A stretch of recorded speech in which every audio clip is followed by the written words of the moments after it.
Hello guys, तो आप सबका स्वागत है मेरे यूट्यूब चैनल में। तो हम एनालिसिस करने जा रहे हैं निफ्टी और बैंक निफ्टी का। और स्टार्ट करेंगे बैंक निफ्टी के साथ। और बैंक निफ्टी में हम पहले वीकली में देखेंगे कि मार्केट वीकली टाइम फ्रेम में कैसा है, ऐसे डेली में देखेंगे। इस तरह से देखते हैं हम आपको इंट्राडे के लिए प्लान करेंगे और वीक भर में भी बता देंगे कि मार्केट अभी वीक के लिए कैसा है और किस जगह पे अभी खड़ा हुआ है। तो वीकली टाइम फ्रेम के हिसाब से मार्केट अभी सुपर बुलिश दिख रहा है और मार्केट लगभग ये एरिया को क्रॉस करने के बाद एक कंटिन्यू ऊपर चला गया है। तो market but slow and study ऊपर गया है। तो मार्केट में एक थोड़ा सा पुल बैक आएगा यहाँ, या फिर एक अच्छा खासा एक मोमेंटम आने के बाद एक पुल बैक आए, फिर एक कंटिन्यू ऐसे करना चाहिए इस तरह से। और डेली टाइम फ्रेम के हिसाब से अब देख लेते हैं। वीकली में तो हमें सुपर बुलिश दिख रहा है, एक पुल बैक पेंडिंग है जो कि एक थोड़ा सा और अपसाइड मोमेंटम देखने के बाद आ सकता है। डेली टाइम फ्रेम के हिसाब से मार्केट इस जगह पे बेस बनाया, बेस बना के ब्रेकआउट दिया, स्लो एंड स्टडी ऊपर जा रहा था। स्लो स्टडी ऊपर जाके फिर यहाँ से एक अच्छा मोमेंटम आया, मोमेंटम आने के बाद एक पुल बैक लिया है। तो हाई पॉसिबिलिटी है अगर इसको क्रॉस करता है तो ये इस एरिया के आसपास आ सकता है। इस एरिया के आसपास आने के बाद यहाँ से सपोर्ट लेके वापस से एक अपसाइड मोमेंटम देकर लगभग 44,000 के आसपास भी देखने को मिल जाएगा उस टाइम पे। फिर अगर ये इस एरिया से आने के बाद अगर इसको क्रॉस किया तो अब ये मंडे के दिन हम किस तरह से प्लान कर सकते हैं 1 घंटे के टाइम फ्रेम में। अब ट्रेंड देख लेते हैं। सॉरी, मार्केट 1 घंटे के टाइम फ्रेम में ट्रेंड क्या है। ट्रेंड अभी हायर हाई का चल रहा था, higher low higher high, higher low higher high, higher low higher high. अब ये हायर लो है कब तक के लिए, जब तक कि इसके नीचे नहीं जाता। ये लगभग जाने की कोशिश किया था, वापस से इसके ऊपर घुस गया। तो अगर इसके ऊपर जब तक सस्टेन है, मार्केट यहाँ से बुलिश है, मार्केट यहाँ से ट्रेंड यहाँ से अभी बुलिश है, मार्केट यहाँ से अपसाइड मोमेंटम दे सकता है। इसके नीचे जब कैंडल आने स्टार्ट करी, अगर इसके नीचे 1 घंटे के टाइम फ्रेम या 15 मिनट की टाइम फ्रेम में भी अगर इसके नीचे क्लोज दिया तो मार्केट फिर यहाँ से लगभग 42,600 से 500 के इस जोन के आसपास मार्केट देखने को मिल जाएगा, जो कि मंडे या ट्यूसडे को 2 दिन में हमें देखने को मिल जाएगा। अब आ जाते हैं 15 मिनट में। 15 मिनट में हमने ये जो लेवल्स बनाए हैं वो काफ़ी परफेक्ट लेवल है एक ट्रेड प्लान करने के लिए, जिसमें कि मार्केट यहाँ साइडवेज हुआ, ओके ब्रेकआउट दिया था। ये हमने मार्क किया एक तो डे ऑल टाइम हाई, एक ये गैप फिल एरिया, जो कि ये गैप फिल एरिया है लगभग। तो गैप फिल एरिया एक अच्छा सपोर्ट बनते हैं। तो उस जगह पे आके अगर कोई भी हमें रिवर्सल कैंडल मिल रही है तो हमें एग्जिट कर देना चाहिए। और हो सके अगर कोई अच्छी कैंडल देखने को मिले शूटिंग स्टार टाइप की, तो हम वहाँ से बाइंग रिवर्सल ट्रेड भी कर सकते हैं मार्केट में, अगर गैप फिल एरिया के आसपास ऐसी कैंडल बनती है। तो इस तरह की कैंडल अगर 5 मिनट में भी देखने को मिल जाए तो यहाँ से एक अच्छी गैप फिल एंट्री देखने को मिल जाएगी, अरे रिवर्सल एंट्री। मंडे के दिन अगर ये इस जगह से ब्रेकआउट देता है, हमें एक यहाँ पे हेड एंड शोल्डर पैटर्न देखने को मिल रहा है, ये हेड और ये शोल्डर। अगर इस एरिया के नीचे 15 मिनट की कैंडल क्लोज मिली, 50 EMA ब्रेक होगा, हेड एंड शोल्डर ब्रेक होगा और प्राइस एक्शन लेवल भी ब्रेक होगा, तो यहाँ से एक अच्छी सेलिंग देखने को मिल जाएगी और मार्केट यहाँ से एक 42,731 का पहला टारगेट लेना है, जो कि गैप फिल एरिया है। इसके नीचे आ रहा है तो सेकंड टारगेट लेना 42,642 का। अगर इसके भी नीचे निकल रहा है तो 42,500 के आसपास का हमारा फाइनल टारगेट होगा, क्योंकि इसके बाद फिर यहाँ पे ये डिमांड एरिया, ये जो ये एरिया है ये एक डिमांड एरिया है। तो इसके बीच आके फिर मार्केट रुक सकता है या फिर यहाँ से एक वापस से एक अपसाइड मोमेंटम दे सकता है। ये जोन एक काफ़ी क्रूशियल जोन है। तो इसमें आके अगर आपको अगर यहाँ से डायरेक्ट इस जगह पे आ रहा है तो यहाँ पे एग्जिट कर देना। फिर अगर यहाँ पे पुल बैक देने के बाद अगर ब्रेक होता है तो हम उसके बाद एंट्री सोचेंगे। तब तक के लिए इस जगह पे हमारा ये फाइनल टारगेट होगा, हेड एंड शोल्डर के हिसाब से भी ये हमारा फाइनल टारगेट होगा। अब ये एक दिन में मंडे के दिन पूरा आ सकता है या फिर 2 दिन में मिला के भी आ सकता है। मार्केट यहाँ आए, थोड़ा सा पुल बैक ले, फिर वापस से जा सकता है। तो इस हिसाब से चलेंगे। मार्केट इस तरह से भी आ सकता है, यहाँ आएगा, पुल बैक लेगा, रीटेस्ट देने के बाद फिर यहाँ से एक अच्छा खासा मोमेंटम देखने को मिले। तो हम अगर यहाँ से हमें रिवर्सल दिख रहा है हम एग्जिट कर देंगे वापस से। अगर ये यहाँ से आने के बाद इसको ब्रेकआउट देगा, हम इसके नीचे एंट्री ले लेंगे और ये हमारा टारगेट बन जाएगा। इस तरह से प्लान कर सकते हैं। तो अगर इसी रेंज के अंदर खुला, 15 मिनट की इसके नीचे क्लोजिंग दी, पहला टारगेट बनेगा 42,731 का, सेकंड टारगेट बनेगा 42,642 का। अगर इसके आसपास रुक जाता है तो फिर आप यहाँ पे एक और ब्रेकडाउन के लिए वेट कर सकते हो, क्योंकि मार्केट में फिर एक और ब्रेकडाउन देखने को मिल जाएगा डाउन साइड के लिए। और अगर अपसाइड आता है तो फिर आप एक अपसाइड के लिए भी रिवर्सल ट्रेड कर सकते हैं, क्योंकि मार्केट में इस जगह पे एक डिमांड एरिया बहुत अच्छा खासा बना हुआ है, तो इस जगह से मार्केट रिवर्स भी कर सकता है।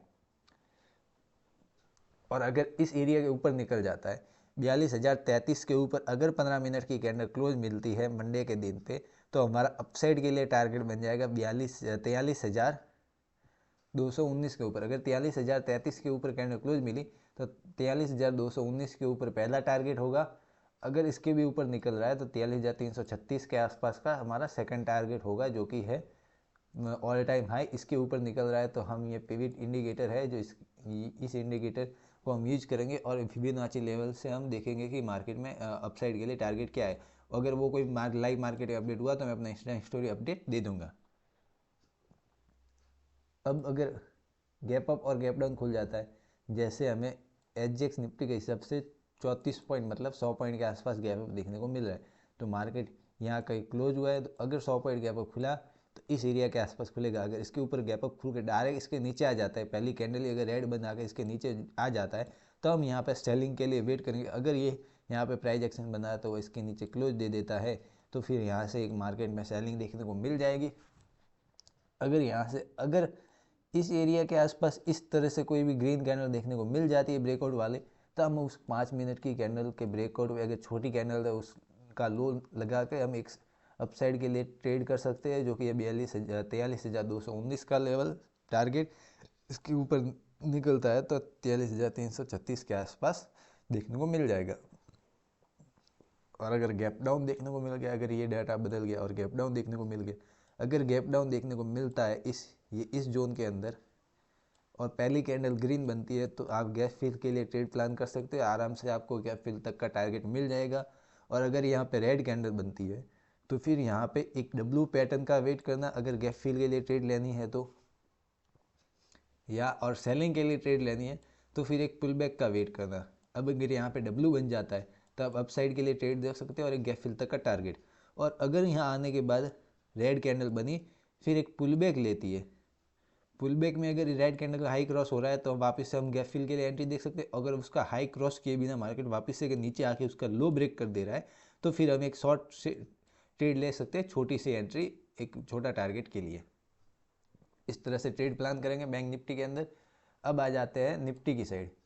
निफ्टी में हम कैसे ट्रेड प्लान करेंगे, हमें सिंपली पहले हम आपको वीकली देख लेते क्या है। वीकली टाइम फ्रेम में ऑल टाइम हाई के आसपास है, जो कि इस कैंडल के आसपास जहाँ से पिछली बार सेलिंग आई थी उसके हाई के आसपास है। तो हमारा 18,600 के आसपास निफ्टी का हाई है। तो अगर इसको ब्रेक करता है तो निफ्टी में भी ऑल टाइम हाई देखने को मिल सकता है, या फिर यहाँ से एक रिजेक्शन हमें पॉसिबिलिटी तो ये है कि 18,600 के आसपास से हमें एक छोटी सी रिजेक्शन देखने को मिल सकती है। तो अब देखते हैं कि मार्केट में एक वीकली टाइम फ्रेम में तो एक अच्छा कैंडल बनी, फिर एक क्या कहते हैं ओल्ड कैंडल बनी, फिर उसका ब्रेकआउट आया अपसाइड के लिए, अच्छी खासा मोमेंटम भी दे दिया है। तो आने वाले वीक में अगर इसको क्रॉस करता है तो 18,600 निकल सकता है। अगर इसके ऊपर भी चला गया तो फिर मार्केट 18,800 के आसपास भी हमें देखने को मिल जाएगा। तो इस तरह से हम ट्रेड प्लान करेंगे। अब आ जाते हैं डेली टाइम फ्रेम में। डेली टाइम फ्रेम में हमें एक अच्छी इनसाइड कैंडल देखने को मिल रही है। मार्केट में यहाँ गैप अप खुला था और डाउन साइड आया था। मार्केट में गैप अप खुल के ब्रेक डाउन साइड के लिए प्रॉफिट बुकिंग आई थी। अगर यहाँ पे पॉसिबिलिटी हो गई, अगर यहाँ से गैप अप खुल गया इस जगह के आसपास 18,600 के आसपास गैप अप खुला, तो यहाँ से वापस से पॉसिबिलिटी होगी कि मार्केट एक क्या कहते हैं सेलिंग के लिए आ सकता है, और वापस से हमें एक यहाँ पे एक मार्केट में एक रेड कैंडल यहाँ पे 18,600 के आसपास देखने को मिल जाएगी अगर गैप अप खुला तो, पॉसिबिलिटी है। और अगर साइडवेज खुला तो साइडवेज खुल के अगर ब्रेकआउट आया तो हमें एक इनसाइड कैंडल का ब्रेकआउट मिलेगा, एक बड़ी कैंडल, उसके अंदर एक हॉल्ट कैंडल, और यहाँ से अगर ब्रेकआउट आया तो 18,600 के आसपास तक हम इजी टारगेट निफ्टी में देखने को मिल सकता है। आप एक ही मूव में आपको 18,600 का टारगेट यहाँ से लगभग देखने को मिल जाएगा। अब आ जाते 1 घंटे के टाइम फ्रेम में ट्रेंड देखने के लिए। ट्रेंड अभी निफ्टी में अगर ये क्रॉस नहीं किया हाई, तो ये जो डबल टॉप बना हुआ है यहाँ पे हमें एक एम पैटर्न देखने को मिलेगा, और ये टॉप पे एम बना है तो यहाँ से पॉसिबिलिटी है अगर इसको ब्रेक दिया तो यहाँ से मार्केट एक अच्छा खासा डाउनसाइड मोमेंटम देखने को मिल जाएगा, जो कि है 18,300 के आसपास निफ्टी डाउनसाइड देखने को मिल जाएगा, जो कि एक इनवर्स हेड एंड शोल्डर बना के ब्रेकआउट दिया था। ब्रेकआउट देने के बाद एक अच्छा खासा अपसाइड मोमेंटम आया, रेजिस्टेंस के पास अब डबल टॉप पैटर्न देखने को मिल रहा है। तो अब आ जाते हैं 15 मिनट में मंडे के लिए ट्रेड प्लान करने के लिए। तो मंडे के लिए सिंपली मैंने लेवल्स पहले से बनाए हुए हैं। अगर इस रेंज के अंदर खुलता है और खुलने के बाद अगर अपसाइड ब्रेकआउट आता है, इसके ऊपर 15 मिनट की कैंडल क्लोज देखने को मिल गई या 5 मिनट की भी क्लोज देखने को मिलती है, तो आप यहाँ से एक बाय एंट्री देख सकते हैं। और टारगेट बनेगा 18,590 रुपये से लेके 600 रुपये के इस जोन के आसपास का। अगर इसके ऊपर निकला तो फिर मार्केट में आप फिब लेवल इंडिकेटर का यूज कर सकते हो, जो कि ये इंडिकेटर है पिविट फिबोनाची। उसके बाद पिविट इंडिकेटर से आप टारगेट बना सकते हो, या फिर मैं अपने इंस्टा स्टोरी में भी अपडेट दे दूंगा। और अगर इसी रेंज के अंदर खुलने के बाद अगर यहाँ से रिजेक्शन लेके डायरेक्ट नीचे आ रहा है और नीचे आते आते ये जो 18,451 रुपये का जो लेवल है, इसके नीचे 15 मिनट की कैंडल क्लोज मिली, तो यहाँ से आप शॉर्ट एंट्री भी देख सकते हैं। और पहला टारगेट बनेगा 18,400 का, इसके नीचे आ रहा है तो 18,325 का सेकंड टारगेट, और फाइनल टारगेट बनेगा ये गैप फिल का है, जो कि है 18,265 रुपये के आसपास का ये फाइनल टारगेट है। ये आपको 2 दिन में भी देखने को मिल सकता है, या फिर मंडे के दिन अगर बियरिश मार्केट हुआ तो यहाँ से अच्छा खासा एक डाउनफॉल भी देखने को मिल जाएगा।